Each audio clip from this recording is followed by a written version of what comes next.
I just want to be clear. Was there a finding that he violated any regulation or law? I think you'll be able to see that tomorrow. This is Senator Mark Kelly, a former astronaut and Navy combat pilot, calmly but devastatingly explaining why Pete Hegseth has absolutely no business anywhere near the job of Secretary of Defense. In the report they talk about DoD rules. How concerned were you by what you saw in the declassified portion of that report? I've been concerned about this since this thing started. That you have a Secretary of Defense that shared what he said is unclassified information that was taken off of a secret, system, and shared this on his own cell phone over an unsecured app with a bunch of people and a reporter. No offense to all of you.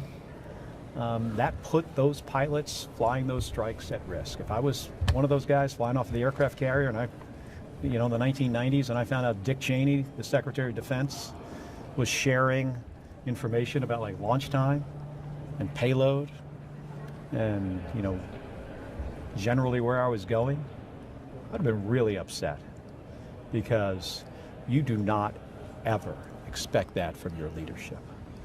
And I think this and what's now happening in Venezuela and the Secretary of Defense getting on a stage and saying ridiculous things to generals and admirals and senior enlisted all this demonstrates that he is unqualified for this job. But do you think there will be any disciplinary or legal action against him? That's a good question for the White House, because like I said when the Signalgate thing started, they fired the wrong guy. I guess Mike Waltz was not the guy that should have been fired. Pete Hegseth should have been fired. What did you learn that wasn't in the Atlantic story from all those months ago? Not much.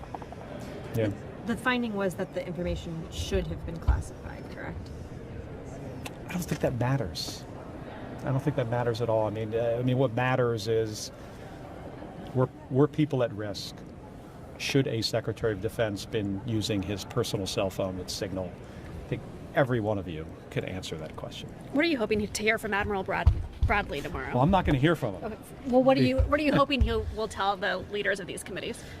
I expect that he is going to tell them exactly what happened and why he felt the order that he sent down. Well, first of all, what was the order he got from Pete Hegseth, who was in the room, and why he decided that this was the right thing to do. I don't know him very well personally. He is very well respected in the military. And I have been concerned for a long time because of the way that the Secretary of Defense conducts himself. And you have a president that, recently just started talking about killing people. He gets questions about operations. Yeah, we're just going to kill people. That creates an environment where it affects people's decision making. And then bad stuff happens. Thank you. Thank you. The context here matters. Mark Kelly isn't just some random senator offering an opinion from the cheap seats. This is someone who has flown combat missions, someone who understands military command structures, operational security, and what it actually means when leadership screws up. So when Kelly says concerned, that word carries a lot more weight than when it comes from a cable news talking head. The issue on the table is Pete Hegseth's conduct as Secretary of Defense, specifically the sharing of sensitive operational information pulled from a secure system and then sent over a personal phone using an unsecured app. Not hypotheticals, not rumors. This actually happened. And Kelly makes clear right out of the gate that the question of whether something was technically classified or not almost misses the point entirely. What Mark Kelly is really exposing here isn't just one bad decision or one reckless moment. He's exposing a mindset where the gravity of power is treated casually, where experience is brushed aside, and where loyalty and bravado are mistaken for leadership. Think about what Kelly is actually saying between the lines. He's saying that there are people flying missions, people whose lives depend on silence, precision, and discipline, and that silence was broken not by an enemy, not by espionage, but by the very person charged with protecting them. That should stop everyone in their tracks. Because if the Secretary of Defense can't be trusted to respect the most basic principles of operational security, then the entire chain of trust starts to crack. And this isn't abstract. Kelly grounds it in reality by talking about how he would have felt as a pilot. That's important. He's asking us to imagine being strapped into a jet, launching off a carrier, knowing that your own leadership might be casually sharing details about your mission on an unsecured app. That kind of betrayal doesn't just create anger. It creates hesitation. It creates doubt. And in military operations, doubt gets people killed. What makes this even worse is that Kelly isn't describing a one-off slip. He's describing a pattern. Public comments that undermine senior military leaders. Reckless rhetoric that trivializes violence. A disregard for norms that exist for a reason. These rules aren't bureaucratic red tape. They're written in blood. They exist because history has shown, over and over again, what happens when leaders treat war like a talking point instead of a responsibility. And then there's the accountability problem, or more accurately, the lack of it. When Kelly says they fired the wrong guy, that's not just a criticism of personnel decisions. It's a warning. It tells us that the system is currently designed to protect those at the top while sacrificing those beneath them. That's how institutions rot. That's how trust collapses from the inside. Kelly also reminds us that there are still professionals inside the military who take this seriously.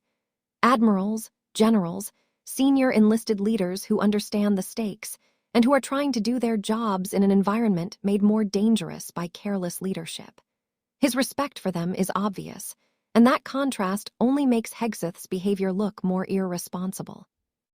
And finally, Kelly zooms out to something even bigger, tone from the top. When a president speaks casually about killing people, when lethal force is reduced to a throwaway line, it reshapes how decisions are made throughout the system. People take cues from leadership. They adjust their judgment, their caution, their willingness to push back. And when that environment shifts, mistakes don't just become possible, they become inevitable. That's why this moment matters. Not because it's dramatic, not because it's viral, but because it's sober, experienced, and deeply unsettling. Mark Kelly isn't trying to score political points here. He's trying to sound an alarm. He's saying that the job of Secretary of Defense isn't about television appearances or culture war soundbites. It's about judgment, restraint, and respect for the lives placed in your hands. So when Kelly says Pete Hegseth is unqualified, it lands with force because it's not ideological. It's practical. It's rooted in lived experience and hard-earned understanding of what leadership failure actually looks like. And the bigger question we're left with is this. If this level of recklessness doesn't disqualify someone from one of the most powerful positions on Earth, then what does? What standard are we using? And who ultimately pays the price when that standard keeps slipping lower and lower? Those are the questions this exchange forces us to confront, whether we're comfortable with them or not. If you agree this conversation deserves more attention, hit like, subscribe to the channel, and leave a comment below.